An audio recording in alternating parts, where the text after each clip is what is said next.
बुद्धियुक्तो जहातीह उभे सुकृत दुष्कृतो तस्मद्धोगाय युजस योगा कर्मसु कौशलम्। मेरे प्रिय साथियों व योग साधकों, आप सभी को प्रणाम। स्वच्छ स्वस्थ समृद्ध जीवन की राह विश्वकर्मांचल योग प्रभाव। आज के सत्र में हम सीखेंगे घिरण्य संहिता में वर्णित वृक्षासन का अभ्यास। वृक्षासन अर्थात शारीरिक स्थिति वृक्ष की भांति बन जाती है, इसलिए इस अभ्यास को वृक्षासन कहते हैं। वृक्षासन के संबंध में मुनि घिरण्य जी घिरण्य संहिता में कहते हैं, बमोरु मूल देशे च याम्यं पादं निधायतु तिष्ठन्तु वृक्षवद् भूमौ वृक्षासनम् इदं विदु। अर्थात वृक्षासन का अभ्यास करने के लिए हम सर्वप्रथम खड़े होकर वृक्षासन का अभ्यास प्रारंभ करेंगे। पैरों को सामने खोलकर दंडासन में आते हैं और पैरों को घुटने से मोड़ते हुए घुटने के बल खड़े होकर सीधे खड़े हो जाएंगे। खड़े होकर प्रारंभ करेंगे वृक्षासन का अभ्यास।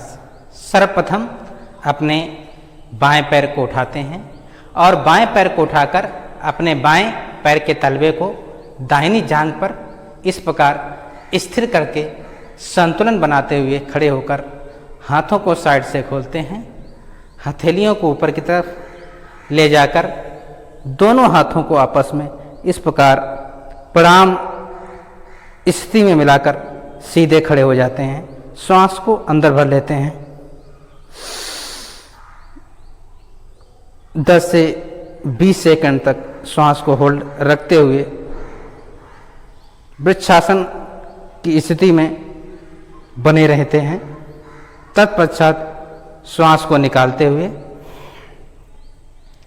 वापस आ जाते हैं और पैर को सीधा कर लेते हैं।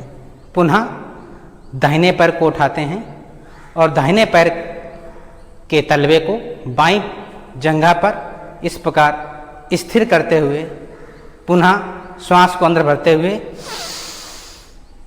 हाथों को ऊपर ले जाकर आपस में मिला देते हैं और इस प्रकार खड़े होकर वृक्षासन का अभ्यास करते हैं।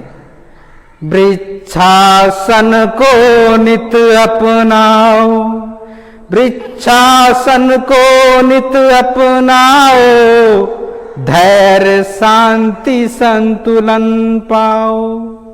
वृक्षासन का अभ्यास करने से धैर्य शांति संतुलन जीवन में आता है। इसी के साथ हमारे संवेगों पर नियंत्रण करने में आसानी हो जाती है।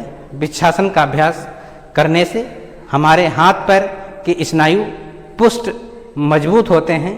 श्वास रोग आदि में लाभ मिलता है। वृक्षासन का अभ्यास करने से हमारे शरीर के समस्त अंगों में रक्त का प्रवाह सुचारू रूप से होने लगता है। इसी के साथ हमारे शरीर की नाड़ियों में रक्त का प्रवाह तीव्र हो जाता है और हमारा शरीर वृक्ष की भांति स्थिर हो जाता है। तो आइए लाइक शेयर और करें, सब्सक्राइब अपने इस चैनल को साहिब।